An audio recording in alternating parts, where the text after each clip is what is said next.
Subscribe करिए हमारे channel target UP TET CTET को और बेल आइकन को दबाइए। हेलो फ्रेंड्स, मैं रेनू स्वागत करती हूँ आप सभी भावी अध्यापक एवं अध्यापिकाओं का आपके अपने channel target UP TET CTET में। दोस्तों, आज की इस वीडियो से हम आपके साइंस विषय के चैप्टर्स को स्टार्ट कर रहे हैं। आप लोग के सिलेबस को ऑलरेडी हम लोगों ने डिस्कस किया था पिछली क्लास में, और मैंने बताया था आप लोगों को कि जो पहला चैप्टर है वो आपका पर्यावरण का है, यानी कि जैव विकास और पारिस्थितिकी तंत्र के विषय में आपको पढ़ना है इसमें। और इसके बाद कुछ चैप्टर फिजिक्स के दिए हुए हैं, कुछ केमिस्ट्री के और कुछ बायोलॉजी के, तो इस तरीके से डिवाइड किया गया है। तो दोस्तों, सबसे पहले यहाँ पर हम पर्यावरण से संबंधित जो चैप्टर है वो है जैव विकास एवं पारिस्थितिकी। तो इसके विषय में हम इस वीडियो में पढ़ेंगे। तो सबसे पहले हम देखेंगे कि जैव विकास क्या होता है, जैव विकास का अर्थ क्या है, और जैव विकास से संबंधित सिद्धांत कौन कौन से वैज्ञानिकों के द्वारा दिए गए। दोस्तों, ये पहला चैप्टर है और ये बहुत महत्वपूर्ण है। पहले चैप्टर से अधिकतर बहुविकल्पी और अतिलघु उत्तरीय क्वेश्चंस बहुत आते हैं, तो इसलिए ये पहला चैप्टर बहुत महत्वपूर्ण है। आप लोग इसमें जितने भी पॉइंट्स मैं आपको बताऊंगी उनको ध्यान से समझना है, पढ़ना है। और साइंस विषय भी आपका बहुत आसानी से मैं कंप्लीट करवा दूंगी और बहुत ही सरल और आसान भाषा में आप लोगों को समझ में भी आ जाएगा, याद भी हो जाएगा। दोस्तों, यहाँ पर देखिए, सबसे पहले जैव विकास। जैव विकास क्या है? दोस्तों देखिए, पृथ्वी पर जैविक विकास जनन के फलस्वरूप अपचायक परिस्थितियों में जीवों की उत्पत्ति से हुई। पर्यावरण परिवर्तन के कारण जीवों की आनुवांशिक संरचना में परिवर्तन की क्रिया को ही हम क्या कहते हैं? जैव विकास कहते हैं। दोस्तों, यहाँ पर बताया गया है कि जो जीवों में परिवर्तन है वह पीढ़ी दर पीढ़ी होता गया, यानी कि यहाँ पर कहा गया है कि जब जीवों की उत्पत्ति हुई तब उनकी शारीरिक संरचना, उनका हाव भाव बहुत अलग था। जैसे कि आप सभी लोगों ने सुना है कि किस तरीके से आदिमानव गुफाओं में रहते थे। उन्होंने सबसे पहले आग का आविष्कार किया और फिर उन्होंने जिन जानवरों को मार करके वो खाते थे या फिर जिन जानवरों का वो शिकार करते थे, फिर जब उन्होंने आग का आविष्कार कर लिया तो जब आग का आविष्कार नहीं किया था उससे पहले वह उन जीवों को कच्चा खाते थे, लेकिन जब उन्होंने आग का आविष्कार कर लिया तो उन्हीं चीजों को वो पका कर खाने लगे। तो जो आदि मानव थे, धीरे धीरे सभ्यता का विकास होता गया। फिर उन्होंने खेती करना सीखा, फिर उन्होंने बैलगाड़ी बनाई। तो इस तरीके से धीरे धीरे आज के समय में, आज तो बहुत आधुनिक समय हो चुका है, आप सभी लोगों को पता है। तो जो जीवों का विकास है, तो जीवों के विकास में सिर्फ और सिर्फ हम मनुष्य नहीं आएंगे। जीव का मतलब है कि हम जितने भी चीजें आपको दिख रही हैं जो सजीव हैं इस धरती पर, वो सभी जीवों के अंतर्गत ही आएंगे, चाहे वो जानवर हो, पशु पक्षी हो या मनुष्य हो, सभी जीवों के अंतर्गत ही आते हैं। तो यहाँ पर मैंने आपको एक तरीके से आदि मानव का एग्जाम्पल दिया कि किस तरीके से पहले वो जंगलों में रहते थे, फिर वो शिकार करके जानवरों का उन्हें खाते थे, फिर उन्होंने आग का आविष्कार किया। तो आग का आविष्कार जब उन्होंने किया, आपको पता है कि उन्होंने दो पत्थर आपस में रगड़े तो इस तरीके से चिंगारी निकली और उन्होंने आग का आविष्कार कर लिया। और जब उन्होंने आग का आविष्कार किया तो वो क्या करने लगे, जिन जानवरों का वो शिकार करते थे उन्हें भून करके खाने लगे। फिर उन्होंने धीरे धीरे खेती करना सीखा और इस तरीके से बैलगाड़ी बनाई और पालतू पशु कुत्ते को रखना शुरू किया अपने साथ। तो ये सब छोटी छोटी चीजें हैं जो धीरे धीरे क्रम से विकास हुआ मनुष्यों का। तो ऐसे ही जीवों का भी विकास जो है वो क्रम से हुआ, उनमें शारीरिक परिवर्तन हुए और बहुत सारी चीजें, लेकिन धीरे धीरे इसमें बहुत समय लगा।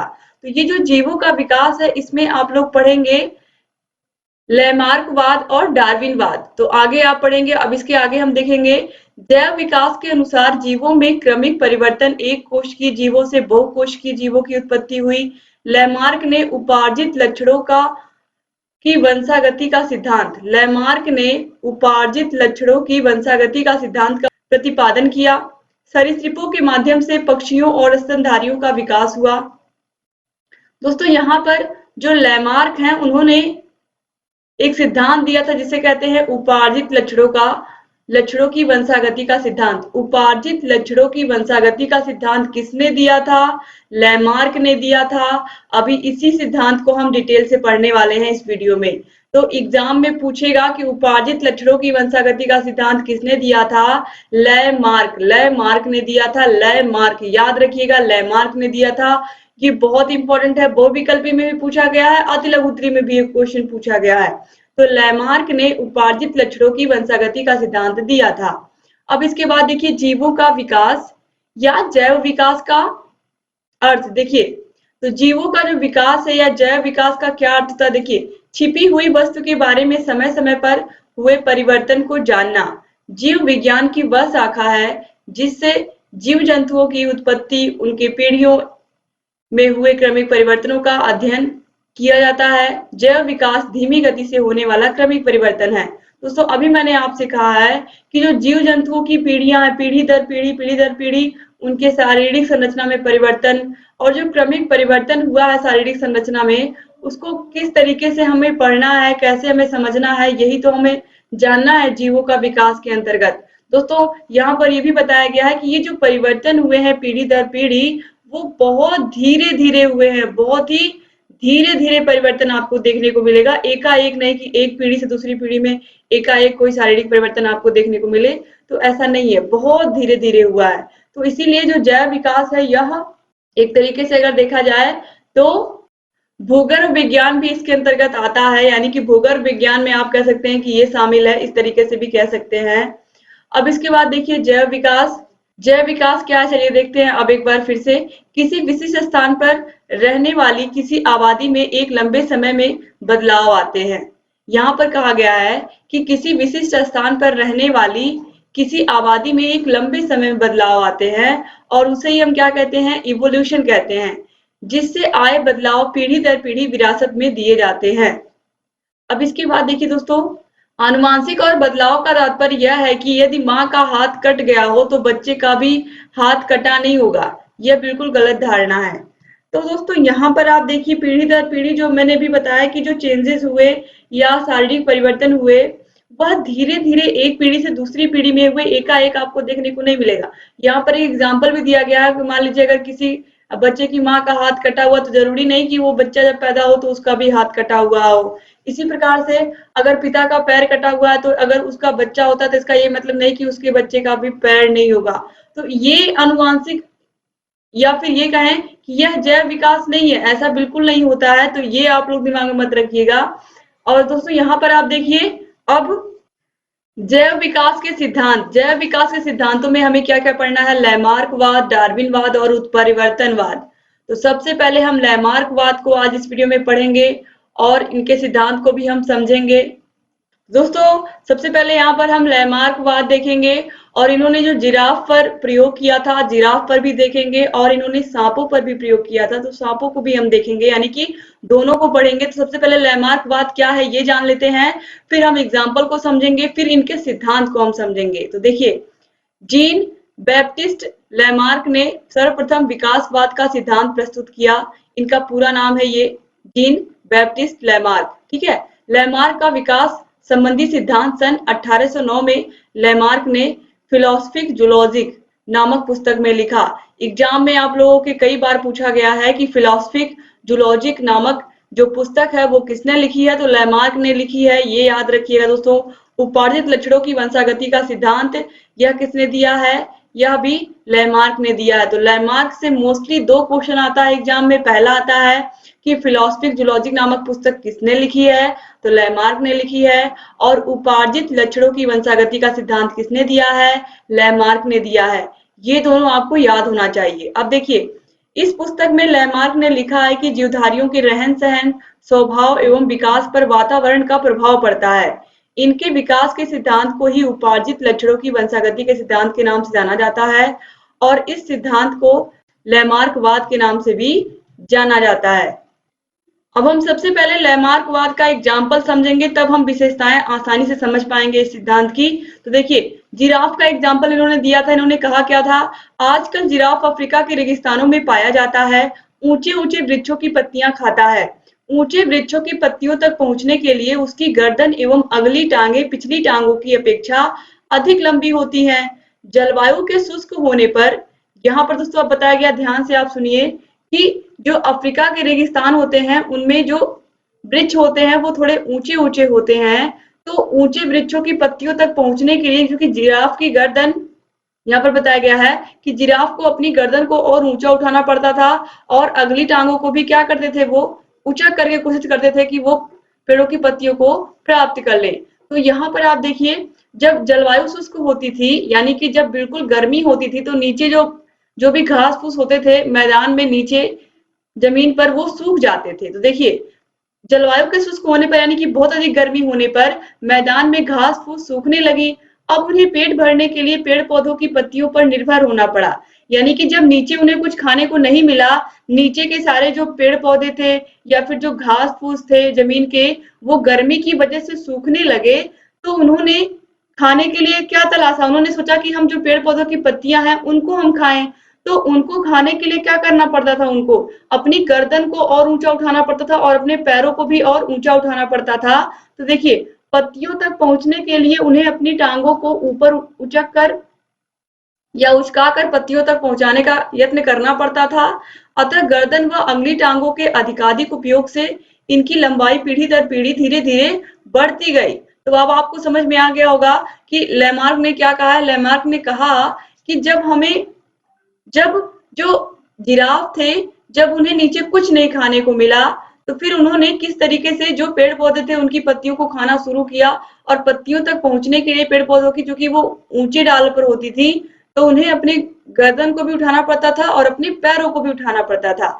तो इससे क्या हुआ, जब बार बार वो लोग अपनी गर्दन को उठाते थे, अपने पैरों को उठाते थे, तो धीरे धीरे क्या हुआ, अगली टांगों का बहुत अधिक प्रयोग करते थे, गर्दन का बहुत अधिक प्रयोग करते थे।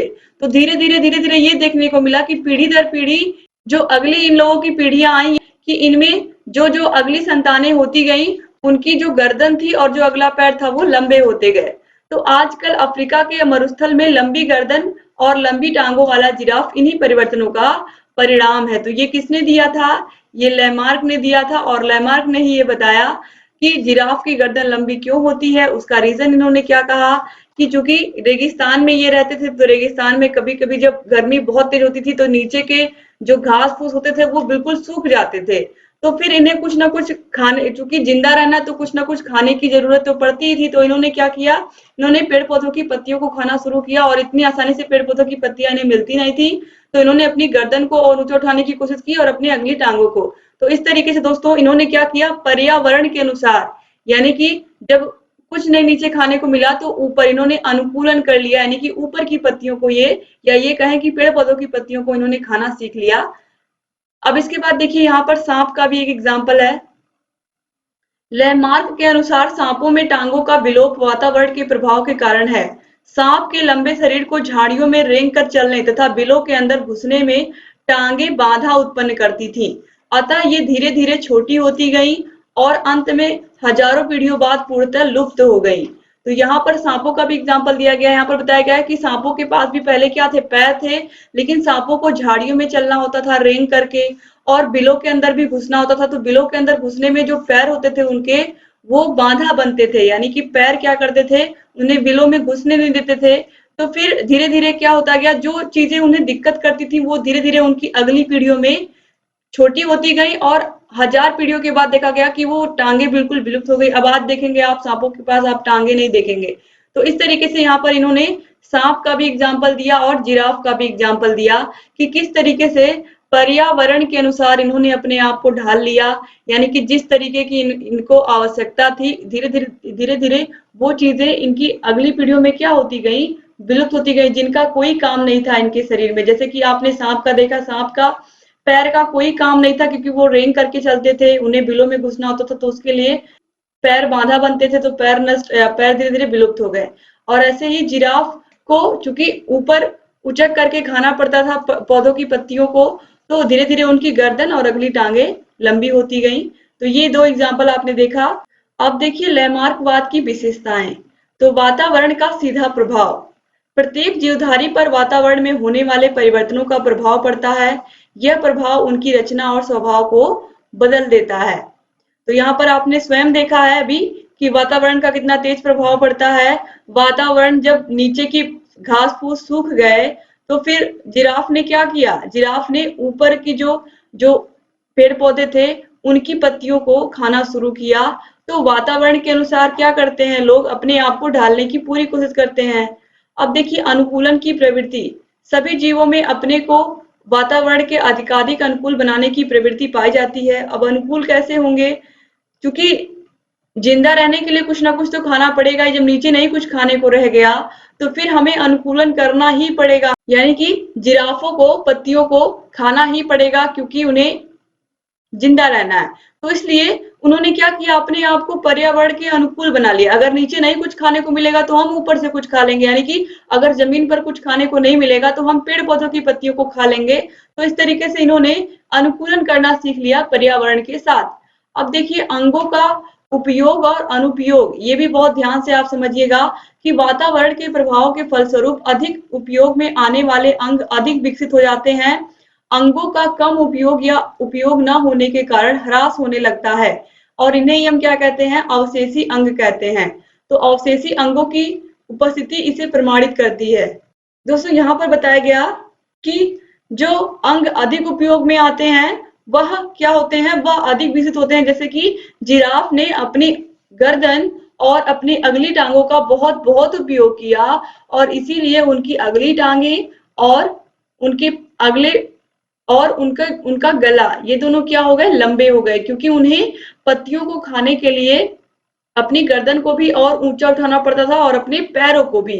तो इस तरीके से जिस अंग का अधिक उपयोग किया वह अंग और विकसित हो गए और जिनका उपयोग नहीं किया वह धीरे धीरे विलुप्त हो गए। जैसे कि सांप की टांगे धीरे धीरे विलुप्त हो गई। अब इसके बाद देखिए उपार्जित लक्षणों की वंशागति। आपको मैंने कहा है कि उपार्जित लक्षणों की वंशागति का सिद्धांत किसने दिया था, लैमार्क ने दिया था। इसको आप जरूर याद रखिएगा। देखिए वातावरण के प्रभाव से अंगों के अधिक उपयोग अथवा निरुपयोग से उत्पन्न हुए परिवर्तन संतति में पीढ़ी दर पीढ़ी चलते हैं। संतति में भी उपयोग तथा निरुपयोग से ये परिवर्तन अधिकाधिक प्रभावशाली होते जाते हैं और अंत में कुछ भिन्न प्रकार के जीव बन जाते हैं जो प्रारंभिक पैतृक जीवों से भिन्न होते हैं। नए लक्षण वाले ये जीव नए जाति का निर्माण करते हैं। दोस्तों आप लोगों ने आदि मानव देखा है, आप सभी लोगों ने देखा है कि किस तरीके से पहले वो बिल्कुल झुक करके चलते थे और धीरे धीरे धीरे धीरे किस तरीके से परिवर्तन हुआ और आज का मानव बहुत बहुत डिफरेंट है पहले के मानव से। तो इस तरीके से यहाँ पर भी वही चीज बताई गई है कि चाहे जिराफ हो चाहे सांप हो, सब में क्या होता है, धीरे धीरे पीढ़ी दर पीढ़ी कुछ ना कुछ परिवर्तन होते हैं। जिन अंगों का उन्होंने अधिक उपयोग किया वो अधिक विकसित हो गए, जिनका उपयोग उन्होंने कम किया, जिनका उपयोग नहीं करते थे वो धीरे धीरे कम हो गए और वही अवशेषी अंगों के रूप में दिखाई देते हैं हमें। तो अवशेषी अंगों के विषय में भी हम पढ़ेंगे आगे। अब दोस्तों इसके बाद देखिए यहाँ पर नव डार्विनवाद दिया हुआ है। नव यहाँ पर देखिए नव लैमार्कवाद दिया गया है। इसमें क्या है, लैमार्कवाद के आलोचना के प्रत्युत्तर में कुछ आधुनिक मनोवैज्ञानिकों ने मूल लैमार्कवाद में कुछ परिवर्तन करके लैमार्कवाद के पक्ष में अपने विचार प्रस्तुत किए हैं।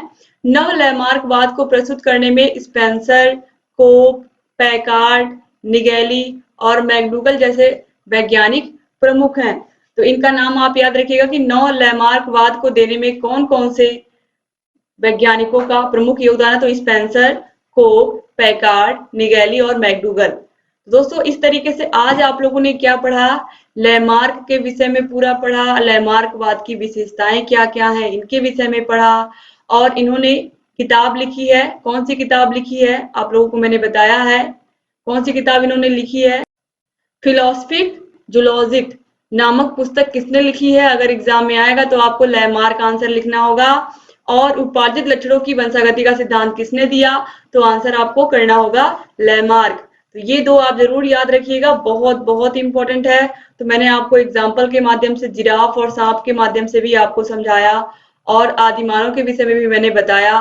दोस्तों मुझे पूरी उम्मीद है कि आपको जीवों का विकास, ये जो पहला सिद्धांत है लैमार्क का, ये पूरा समझ में आ गया होगा। और अगर ये वीडियो अच्छा लगा है तो अपने कॉलेज फ्रेंड्स को जरूर शेयर कर दिया करें। दोस्तों वीडियो के आने से पहले ही आप अपने कॉलेज के ग्रुप में वीडियो को शेयर कर दिया करें, जिससे अधिक से अधिक हमारे डीएलएड के भाई बहन हमसे जुड़ करके सभी वीडियोस को देखें। दोस्तों आपका फर्स्ट पेपर, सेकंड पेपर दोनों हमने खत्म कर दिया है और हर एक चैप्टर के अंत में आपको उसका टेस्ट मिलेगा। तो टेस्ट कहाँ मिलेगा आपको पता है, target teacher job, target UP TET CTET app पर मिलेगा। और दोस्तों इसके अलावा आपका हिंदी सब्जेक्ट और आप लोगों का एसएसटी यानी कि सामाजिक अध्ययन प्रियंका मैम पढ़ा रही हैं टारगेट टीचर जॉब चैनल पर।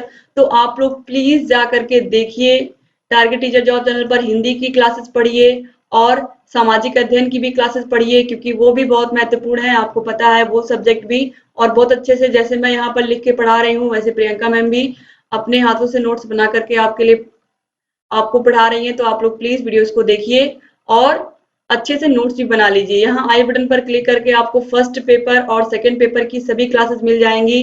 डिस्क्रिप्शन बॉक्स और कमेंट बॉक्स में भी आपको सभी क्लासेस मिल जाएंगी।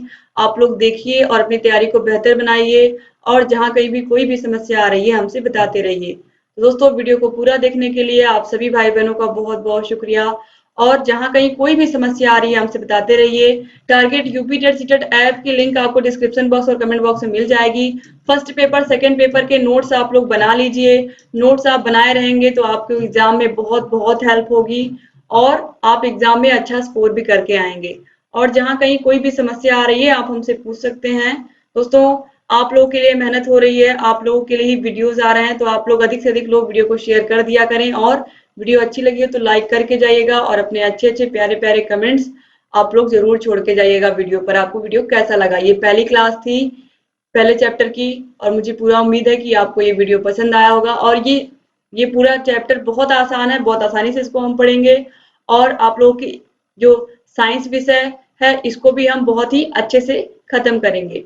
तो मुझे पूरी उम्मीद है कि आप लोग वीडियोस को शेयर करेंगे और वीडियो को लाइक भी करेंगे और कमेंट जरूर करके जाएंगे। दोस्तों, मिलते हैं नेक्स्ट वीडियो में, तब तक अपना ख्याल रखिएगा और सभी वीडियोस को देखिएगा और नोट्स जरूर बनाइएगा। जय हिंद दोस्तों।